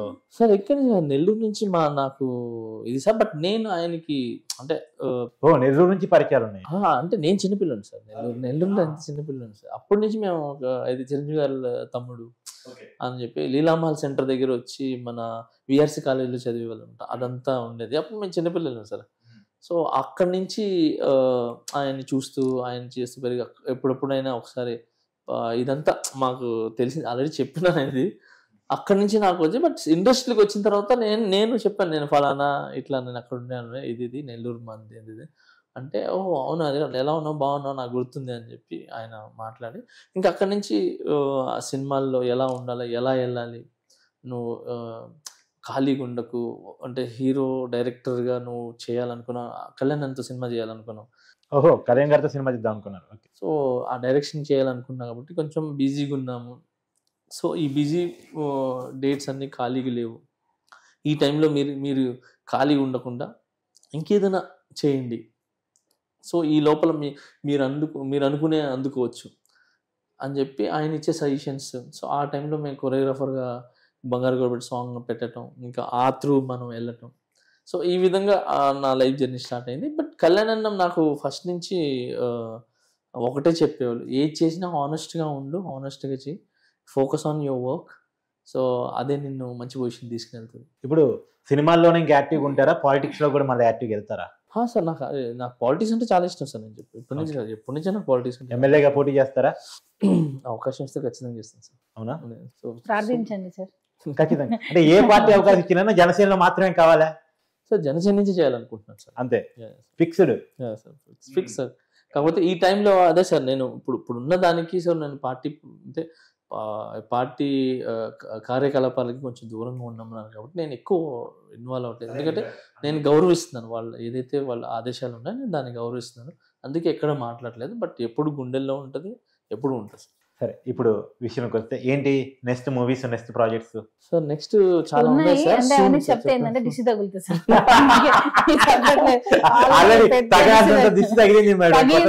మళ్ళీ ఇప్పుడు ఏంటంటే మనం మామూలుగా కూడా చెప్తారు, మనము ఏదైనా ఉన్నా, మన దగ్గర డబ్బులు ఉన్నా సరే, ప్రేమ ఉన్నా సరే, ఏది ఉన్నా సరే, బయటికి ఎంతైతే మనం చూపిస్తామో అంత దిష్టి తగులుతుందంట.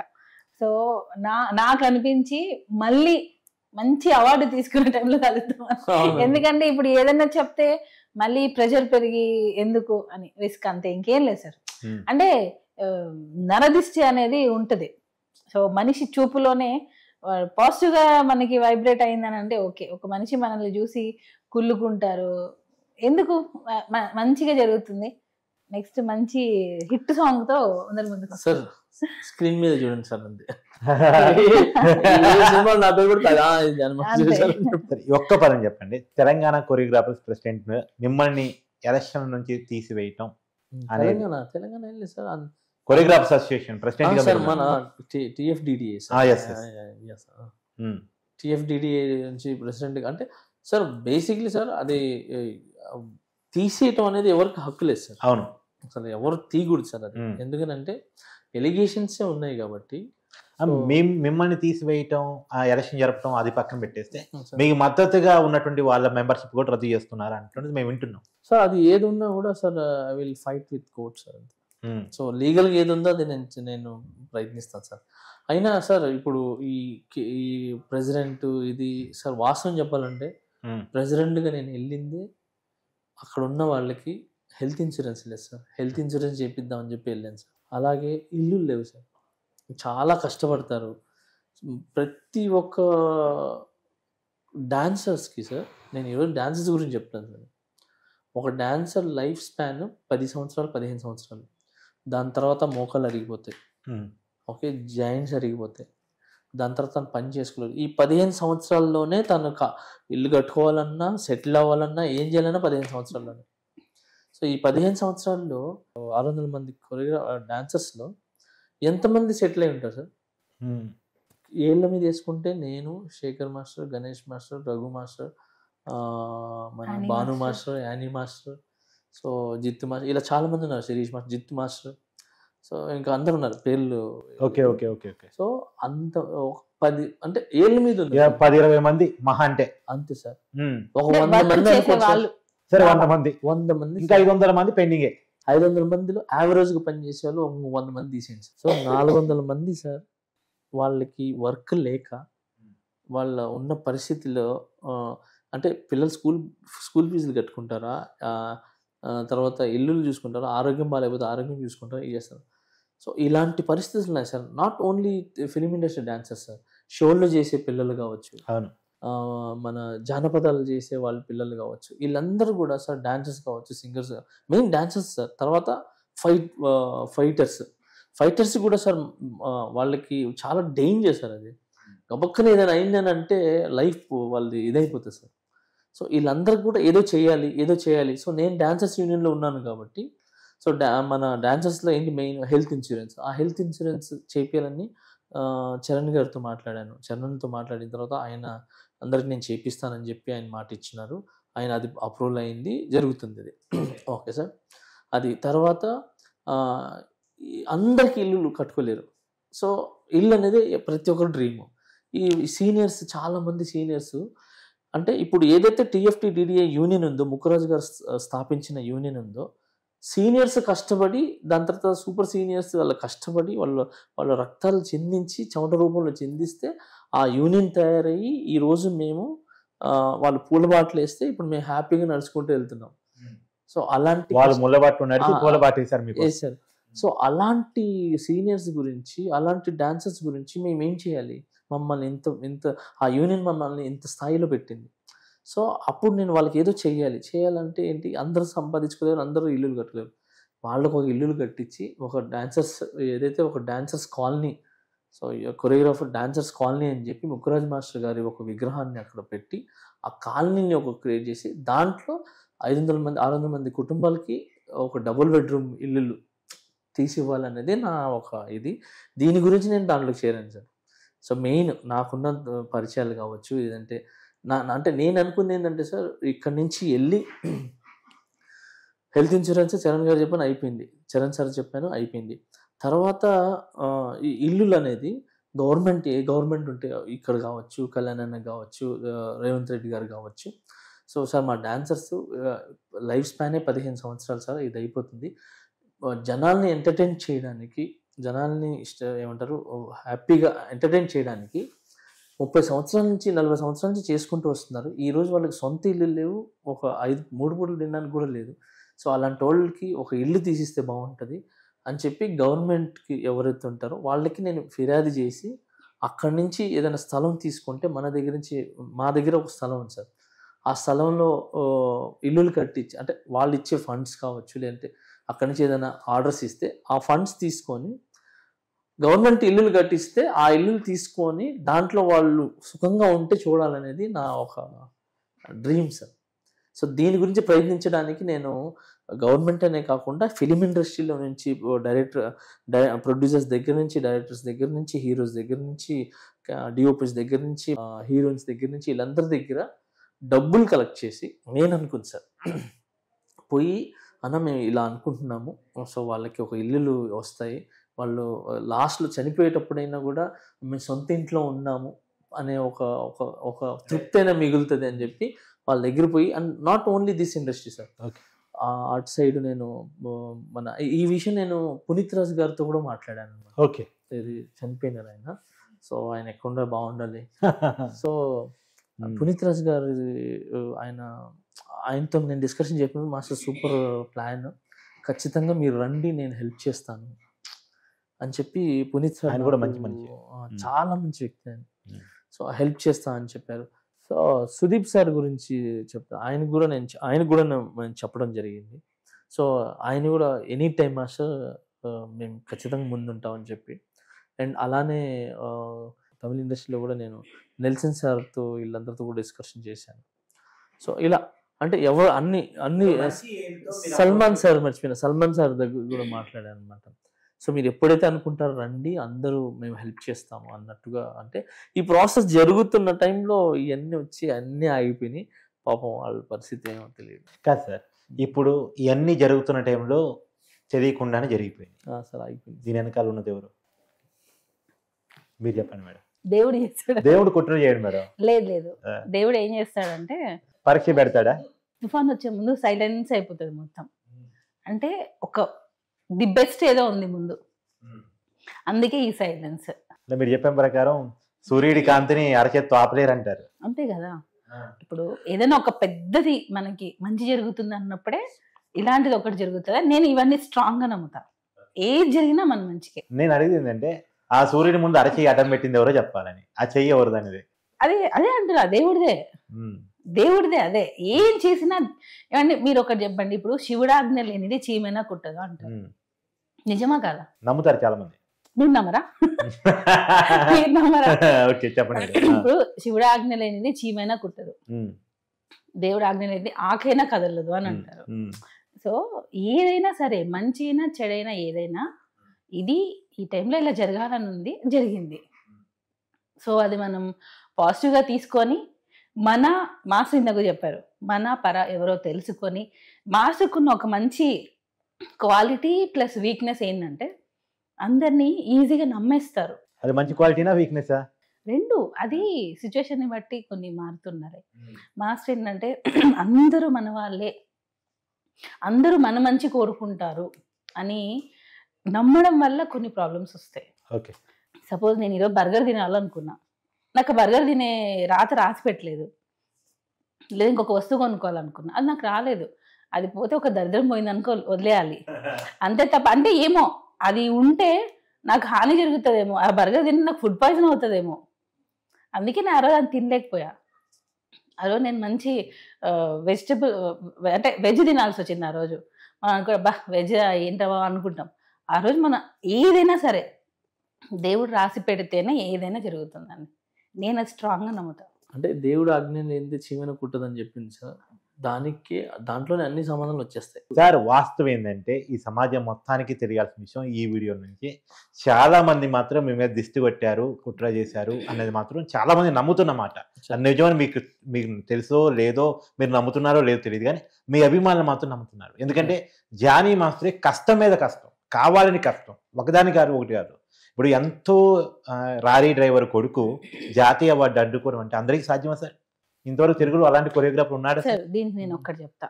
రాముడు 14 సంవత్సరాలు వనవాసం చేశారు, ఆయనకే తప్పలేదు. అంతేనా? హిందూస్ అయినా, ముస్లిమ్స్ అయినా, క్రిస్టియన్స్ అయినా, ప్రతి ఒక్కరిని తీసుకోండి, రాముడికి వనవాసం తప్పలేదు 14 సంవత్సరాలు. ఆయనతో పాటు సీతమ్మ తల్లి కూడా వచ్చారు. అవును. ఇస్లాంలో తీసుకుంటే ముహమ్మద్ సల్లల్లాహు అలైహి వసల్లం ప్రాఫిట్, ఆయనకి కష్టాలు తప్పలేదు, రాళ్లతో కొట్టారు. జీజస్ని తీసుకుంటే సిలువ వేశారు అనేది నేను తీసుకుంటాను. సో ఆ కష్టం దాటిన తర్వాతనే కదా శ్రీరామ పట్టాభిషేకం జరిగింది, రాముల వారి పట్టాభిషేకం జరిగింది. సో ఇట్లాగా ఏదైనా ఒక పెద్ద త్వరలో మళ్ళీ పట్టాభిషేకానికి రెడీగా ఉండాలి. అంతే, మేము అలానే మనం తప్పు సార్ అది. అంటే వాళ్ళ స్థాయిలో వాళ్ళకి జరిగింది. అసలు మనం గాలికి కూడా పనికిరాం సార్. అంటే వాళ్ళ ముందు మనం అసలు నథింగ్ సార్. సో వాళ్ళకి అసలు మనం అసలు పోల్చుకోగలం కాదు, నేలకు కూడా మనం పనికిరాం. అంటే నేను వాళ్ళకే తప్పలేదు, అంటే మనం ఎంత. తను చెప్పబోయింది ఏంటంటే మనం మనుషులని మనకెందుకు మన అసలు దేనికి పనికిరాము అలాంటి అంటే మనం సార్ ఒక అంటే నేను అనేది ఏంటంటే కష్టాలు రావడం వేరు, కల్పించడం వేరు కదా. అసలు కల్పించేవి కూడా మనకి కష్టాలే కదా, అదే. ఏదైనా సరే. ఇప్పుడు ఎదుర్కొని నిలబడారు జానీ మాస్టర్ గారు. నిలబడ్డారు, ముందు వచ్చి కూర్చున్నాం మేము, నిలబడి నించిన అయిపోయింది. ఇప్పుడు పవన్ కళ్యాణ్ గారి గురించి ఆంధ్రప్రదేశ్ డిప్యూటీ సీఎం గా రాజకీయాల్లో ఆయనకంటే ఒక స్థాయిని క్రియేట్ చేసుకొని 6 నెలలు పరిపాలన కాలం కూడా ముగిసిపోయింది. ఈ 6 నెలల్లో ఆంధ్రప్రదేశ్ డిప్యూటీ సీఎం గా పవన్ కళ్యాణ్ గారు రూలింగ్ ని మీరు ఎలా చూస్తున్నారు? సో బాగా చూస్తున్నారు సార్. అంటే సినిమా హీరోగా మీకు ఒక అభిప్రాయం ఉంది, రాజకీయ నాయకుడిగా పరిపాలకుడిగా మీకున్న అభిప్రాయం? సార్ అంటే ఒక మాటలు చెప్పిస్తాను, ఎందుకంటే నేను కొన్ని మాట్లాడచ్చో తెలియకూడదు. సో ఒక మాటలు చెప్తున్నాను సార్. సార్ ఆయన గెలిచినప్పటి నుంచి గెలిచేసారు కదా, వచ్చి సినిమాలు చేసుకోవచ్చు ఆయన. సో అలా ఏం చేయకుండా ఫస్ట్ గెలిచిన వెంటనే ఆయన డ్యూటీలోకి వెళ్ళిపోయి ఏది అంటే ఏమేమి చేయాలి ఏంటి అనేది ఆ పరిధిలో, అంటే ఆయనకున్న పరిధిలో సో ఏమేమి చేయొచ్చు ఏంటని చెప్పి దాన్ని ఒక్కొక్కటిగా చూసుకుంటూ చేసుకుంటూ ముందుకు వెళ్తున్నారు సార్. సో సినిమాల్ని కూడా పక్కన పెట్టి ఇంకా మొన్న ఏదో ఒక 1 డే ఏదో షూట్ జరిగింది, అది కూడా న్యూ ఇయర్ రోజు మేబీ, అంటే చాలా రోజుల నుంచి ఏదో ఉంది, ఒక షెడ్యూల్ వేసుకున్నట్టున్నారు. సో దాని తగ్గట్టుగా ఏదో 1 డే 2 డేస్ అంతా షూట్ జరిగింది. మిగతా అంతా కూడా రాజకీయంలో ఉన్నారు కదా సార్. మిగతా జీవితం అంతా ఇది 6 నెలల నుంచి మొత్తం ఆయన రేయింబగళ్ళు రాజకీయంలోనే ఉండి ఏదైతే ఆ పోస్ట్ తీసుకున్నారో దాని మీదే చార్ట్ తీసుకొని ప్రజల గురించే పనిచేస్తూ ప్రజల గురించే వెళ్తున్నారు సార్ ఆయన. సో అక్కడే తెలిసింది కదా సార్ ఆయన ఎంత కష్టపడుతున్నారు, ఎంత చేస్తున్నారని చెప్పి. పవన్ కళ్యాణ్ గారికి మీరేం చెప్పదలుచుకున్నారు? సార్ కళ్యాణానికి నేను ఎప్పుడు ఒకటే కోరుకుంటాను సార్, అంటే ఆయన మనసులో భావజాలు చాలా మంచిగా ఉంటాయి సార్. అంటే ఎప్పుడు ప్రజలు బాగుండాలి, ప్రజలు హ్యాపీగా ఉండాలి, వాళ్ళకి ఏ కష్టం రాకూడదు అని చెప్పి ఆయన ఇప్పటి నుంచే కదా సార్. నేను ఆయన చూసినప్పటి నుంచి ఆయనతో నేను జర్నీ చాలా సంవత్సరాలు జర్నీ సార్. సో ఈ జర్నీలో కళ్యాణాన్ని మేము చూసింది ఎప్పుడు అందరు బాగుండాలి, సో వాళ్ళకి ఏ కష్టం రాకూడదనే ఆలోచిస్తారు సార్. సో ఇప్పుడు కూడా నేను ఆయనకి ఎప్పుడు కోరుకునేది కళ్యాణానికి ఒకటే, మీరు ఏ ఆశయాలతో అయితే జనసేన పార్టీ పెట్టారో, ఏ ఆశయాలతో అయితే మీరు ఎన్ని 10 సంవత్సరాలు కష్టపడి అన్ని మాటలు భరించి అన్ని నానా కష్టాలు, ఆయనకి ఎన్ని కష్టాలు వచ్చినా ఆ 10 yearsలో మనందరూ చూసాం. సో ఎన్ని కష్టాలు పడిన తర్వాత ప్రజలు మనకు మంచి రిజల్ట్ ఇచ్చారు. సో ఇప్పుడు మీకు ఏదైతే మీరు కన్న కళలు నిజం చేయాలని చెప్పి అనుకున్నారో ఆ కళలన్నీ నిజం చేయండి. మీరైతే మనసులో ఏదైతే ఉన్నా మాకు తెలుసు సార్ ఆయన ఏం చేయాలనుకున్నారు ఏంటి అంటే ఎలా మాతో డిస్కషన్ చేసేవాళ్ళు అనమాట. అందరూ బాగుండాలి, ఇట్లుంటే బాగుంటుంది, ఇట్లుంటే బాగుంటుంది, ఇలా చేస్తే బాగుంటుంది అని చెప్పి.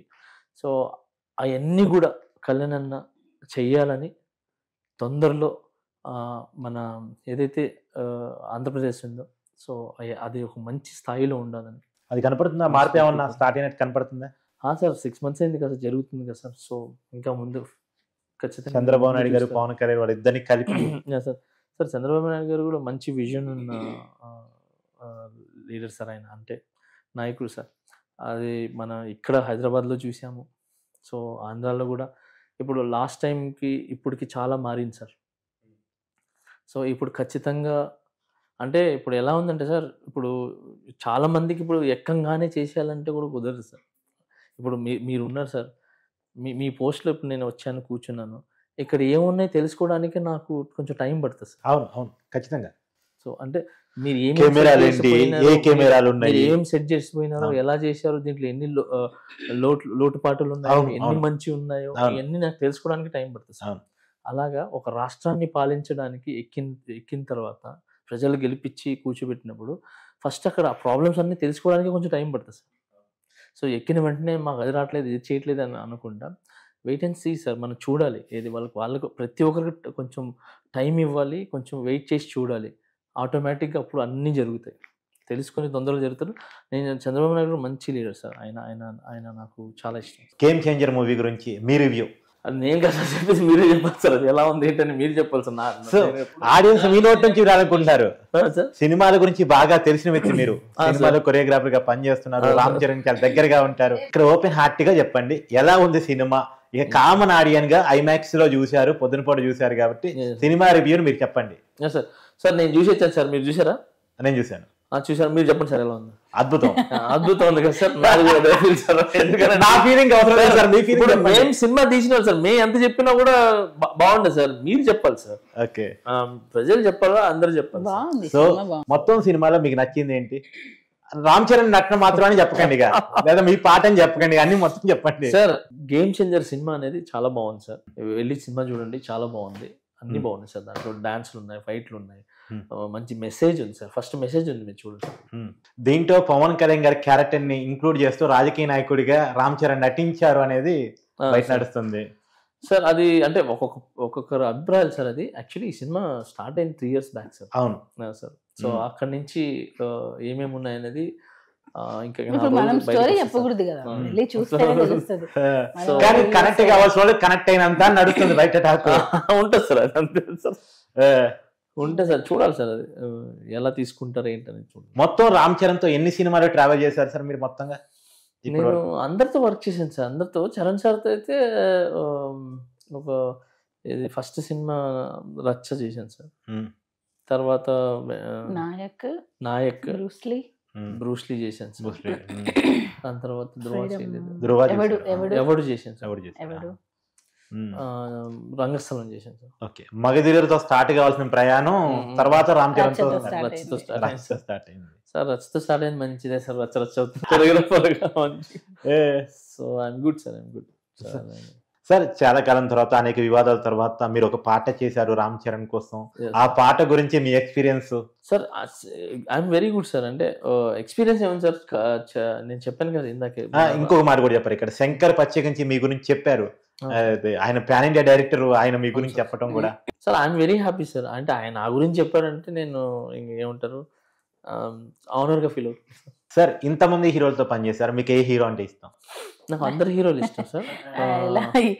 ఇలా ఇరికిచ్చే క్వశ్చన్లు అడగదు. అందరు హీరోలు ఇష్టం సార్ నాకు.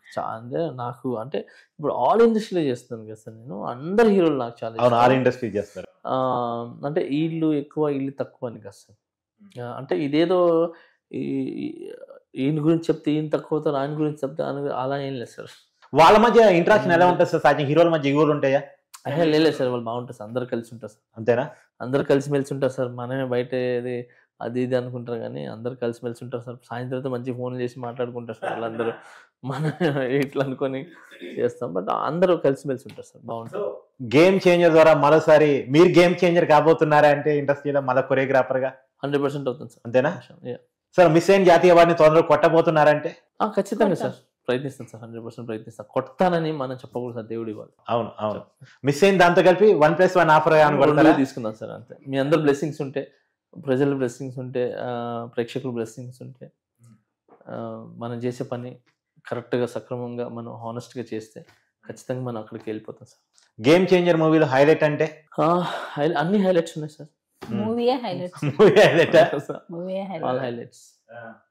సార్ చరణ్ సార్ అటు పొలిటికల్ గా, కలెక్టర్ గా, తర్వాత పోలీస్ ఆఫీసర్ గా అన్ని గెటప్స్ చేస్తున్నారు దానిలో. ఇన్ని getups Ram Charan first cinema కదా సార్? ఏ గెటప్ బాగా నచ్చింది సార్? అన్ని సార్, ఆయన అంటే ఇది అది అని సార్, ఆయన అన్నిట్లో బాగా చేస్తారు సార్. బేసిక్ గా చరణ్ అన్న మీరు ఏ క్యారెక్టర్ వేసినా ఆయన బాగా చేస్తారు sir. Is a very good fantastic actor sir. అవును అవును అవును, సూపర్ పర్ఫార్మెన్స్. ఇంకోటి చాలా మందిలో రంగస్థలం సినిమాకి సంబంధించి రామ్ చరణ్ జాతీయ అవార్డు వస్తుందని అందరూ ఎక్స్పెక్ట్ చేశారు, కానీ రాకపోవడం చాలా మందికి బాధ అనిపించింది సార్. అది అంటే సార్ అలా ఏం లేదు సార్. అంటే నేను చరణ్ అన్న చెప్పిందే నేను ఎప్పుడు చెప్తున్నాను, ఇది వచ్చిందని చెప్పి అంటే అవార్డు వస్తేనే ఆ సినిమా సక్సెస్, అవార్డు రాకపోతే ఆ సినిమా సక్సెస్ లేదు. ఆ 200 కోట్ల దాకా వెళ్ళింది కదా సార్ ఫస్ట్ సినిమా నాకు తెలిసి. సో హ్యాపీగా సార్. సో అంతకు మించి అవార్డే ఉంది సార్. సార్ అవార్డుల కంటే రివార్డులు కావాలి సార్, డబ్బులు కావాలి sir first. So anyway Johnny master is back అనుకోవచ్చా ఈ సినిమా పాట ద్వారా? సార్ నేను బ్యాక్ వెళ్తే కదా సార్ అంటే కొంతమంది అనుకున్నారు బ్యాక్ వెళ్ళిపోయాడు, బ్యాక్ వెళ్ళిపోతాడు అని అనుకున్నారు. అలాంటి వాళ్ళకి మీరు చెప్పదలుచుకుంటారు? సార్ ఫస్ట్ ఆఫ్ ఆల్ తప్పు చేసి ఉంటే బ్యాక్ వెళ్తారు సార్, తప్పు చేయలేదంటే ఫార్వర్డ్ వెళ్తారు సార్. అంతకు మించి ఇంకేం చెప్పలేదు సార్. ఎనీవే మీ సక్సెస్ కి congrats. Yes, sir. Cinema big success, బయట టాక్ కూడా చాలా బాగుంది, Yes, sir. Game changer. అందులో మీ పాట చాలా అద్భుతంగా ఉంది.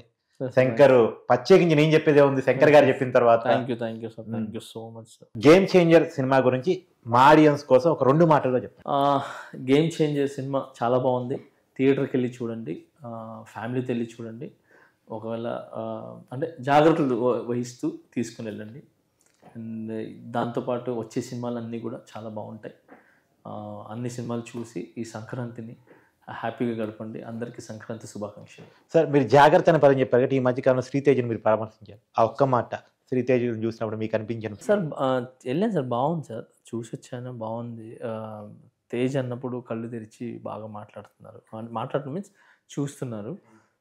నేను కొంచెంసేపు ఉండాను సార్, ఉండి మన ఈ డాక్టర్ ఉన్నారు, తర్వాత వాళ్ళ ఫాదర్ ఉన్నారు, నర్సులు కూడా ఉన్నారు. సో కూర్చొని నేను దువా చేసి సో ప్రేయర్ చేశాను సార్, మంచిగా ప్రేయర్ చేసి నాకు అనిపించింది ప్రేయర్ చేసి సో అబ్బాయి మీద అని బ్లెస్ చేసి వచ్చాను సార్. అందరి పిల్లల్లాగా తను కూడా మంచిగా లేచి ఆడుకోవాలి, మంచి ఉన్నతమైన స్థాయిలో అబ్బాయి ఉండాలని మనస్ఫూర్తి కోరుకున్నాను సార్. అయ్యా, ఈ ప్రశ్నకు మీ ఇష్టం ఉంటేనే సమాధానం చెప్పండి, లేకపోతే లేదు. చెప్పండి సార్. అందరూ అల్లు అర్జున్ ఒక పూట జైలుకి పోయిన తర్వాత పరామర్శల కోసం వెళ్ళారు, కానీ మీరు మాత్రం శ్రీతేజ్ హాస్పిటల్కి వెళ్ళి అతను పరామర్శించారు. సో అది మీకున్న భిన్నత్వం అనుకోవచ్చా? అలా ఏం లేదు సార్, నేను వచ్చినప్పటి నుంచి వెళ్దాం అనుకుంటున్నాను సార్. ఈ విషయం జరిగినప్పటి నుంచి వెళ్దాం అనుకుంటున్నాను సార్ నేను. ఏది శ్రీతేజ్ దగ్గర? కాకపోతే మమ్మల్ని అంటే వెళ్ళకూడదు, అంటే బాబుకి ఇన్ఫెక్షన్స్ వెళ్ళకూడదు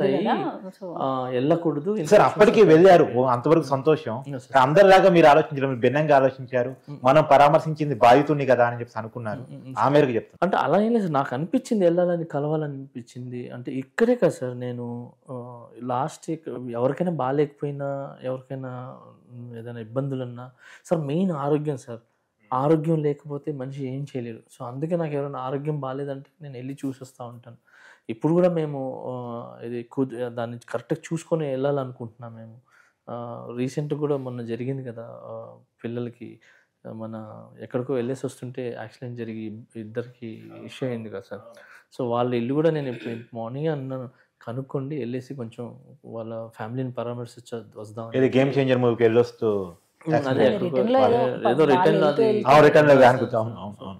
అది మేబీ ఎక్కడో హైవేలోనే ఎక్కడో జరిగిందంట. సో అదే వాళ్ళ ఫ్యామిలీని కలిసి వద్దామని చెప్పి నేను అనుకున్నాను సార్. మేబీ వెళ్తే అంటే అడ్రస్ ప్రాపర్ తెలీదు, సో అడుగుతున్నాను. మా మేనేజర్ ఒకరు ఇస్తే వెళ్ళేసి వాళ్ళ ఫ్యామిలీని పరామర్శించు, అంతకుమించి మనం ఏం చేయలేము సార్. వాళ్ళని అయితే తీసుకురాలి అండి సార్. మానవత్వంగా మనకు తెలిసింది ఏంటంటే ధైర్యం చెప్పారు సార్.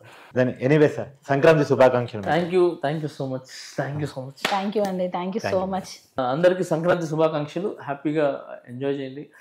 ఇంకొకటి స్పెషల్గా కైట్స్ ఎగిరేటప్పుడు జాగ్రత్తగా ఉండండి, కొంచెం చూసుకుంటూ ఉండండి, లేదంటే ఆ దారాలన్నీ మెడకి తగిలి. కైట్ ఎగరేస్తారు సార్? సార్, నా కైట్ ఎగరేసే చదువు పోయింది సార్ నాకు ఈరోజు. అంటే ఎప్పుడు కైట్ ఎగరేస్తా ఉండండి, చదువు అంటే చదువు వదిలేసి కైట్స్ తయారు చేసి అది ఎంత హైట్ వెళ్తుంది అని చెప్పి దారాలు వదులుతూ అని చెప్పి ఎప్పుడు అక్కడే అంటే కైట్స్ ఎగరేస్తూ ఉన్నాను సార్. సో చదువు, సో ఆ థ్రెడ్ కూడా చాలా షార్ప్ ఉంటుంది కదా, దాన్ని సింథటిక్ సంథింగ్ వైర్ లాగా. ఈ మధ్యన ఇంతకుముందు దారాలు వచ్చేసారు, ఇప్పుడు అంతా మాంజా అని చెప్పి పెట్టి అన్నీ చేస్తున్నారు. కాబట్టి దయచేసి కైట్స్ ఎగరేటప్పుడు చూసుకోండి, కొంచెం ఆ దారాలన్నీ వస్తాయి. బైక్లో స్పెషల్గా ఆ టైంలో మన ఇక్కడ ఈట్ స్ట్రీట్ దగ్గర కానీ, ట్యాంక్ బండ్ సైడ్ దగ్గర కానీ, ఖాళీ ప్లేసెస్లో కైట్ ఎగరేటప్పుడు బైక్ వెళ్ళే వాళ్ళు కొంచెం జాగ్రత్తగా చూసుకొని వెళ్ళండి ఈ సంక్రాంతి అంతవరకు. ఎందుకంటే ఆ గాలిపటాలకు వచ్చే దారాలు మెడకు తగిలి కొంచెం ఇబ్బంది కలగచ్చు. సో దయచేసి అందరూ జాగ్రత్తగా హ్యాపీగా సంక్రాంతి చేసుకోండి. Thank you so much.